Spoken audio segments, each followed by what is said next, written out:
Hello my friends, we're here at historic St. Peter's Cemetery in Haverstraw, New York. We're in one of the oldest sections of the cemetery where we're going to transform a monument that is more than 100 years old from this to this. Hi again guys, I'm Anthony Minozzi with Travis Monuments in Nyack, New York. So we're working on a monument that is over 100 years old and it's made from marble. Now marble is not as durable as many people think. Marble is a sandstone and it gets weaker and brittle with age. And with its age, it has weakened over time and it's calcified. So we had to address this very carefully to see what techniques we were going to use to clean it. And then we had to assess how we wanted to preserve it. The family would like us to not only get it restored, but to protect it against harmful pollutants in the future. So the first thing we're going to do is assess the best technique to use. And in this case, it's going to be a combination of techniques. We're going to use a dry cleaning method as well as a power washing method.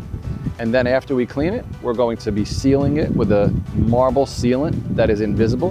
And then when we're done, we're going to be taking care of the joints. The joints are where the multiple pieces of marble connect. Now, if you leave holes or rotted sealant in there, water can get in between those joints. And once water freezes in the cold temperatures we have here in New York, it creates frost. Frost will then get in between the cracks and possibly develop a bigger, deeper crack, or even topple it over. So we have to seal it. That's our last step.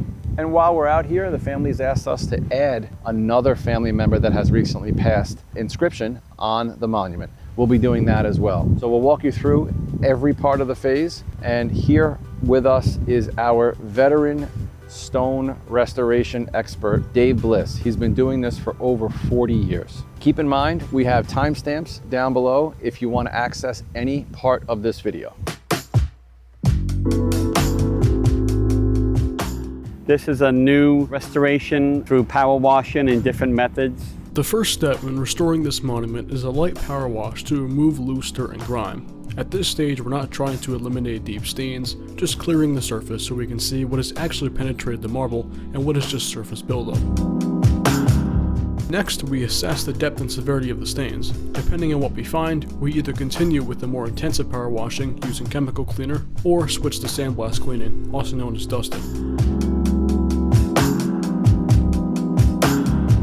For this project, we determined that the best method was sandblasting. This is a delicate technique that lightly removes a thin layer of marble surface using a fine abrasive blend. The key here is precision. You have to be extremely careful around intricate carvings and lettering to avoid any damage. It takes a steady hand and the right air to sand ratio to ensure you don't go too deep into the stone. So we're going to back the truck up. We're going to roll things up. We're going to back it in so we can stand on the back of the truck to get the top part. We got everything else done. We now have the top, and that will complete the cleaning aspect of this job.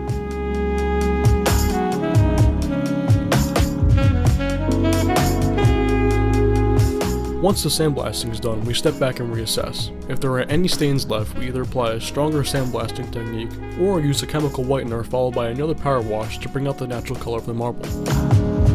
At this stage, the surface looks nearly new, but there's still one problem. Marble is a porous sandstone. If left unsealed, moisture, mildew, and air pollutants like acid rain will eventually darken and stain the surface once again. That's why we apply a seal coating. There are different types of sealants. Some leave a glossy finish, others are barely visible. Some even add pigments to enhance whiteness, but that can look artificial. For this project, the client wanted the most natural look possible, so we use a sealant that soaks the marble without adding any shine or visible residue. This keeps the monument looking original while protecting it from the elements.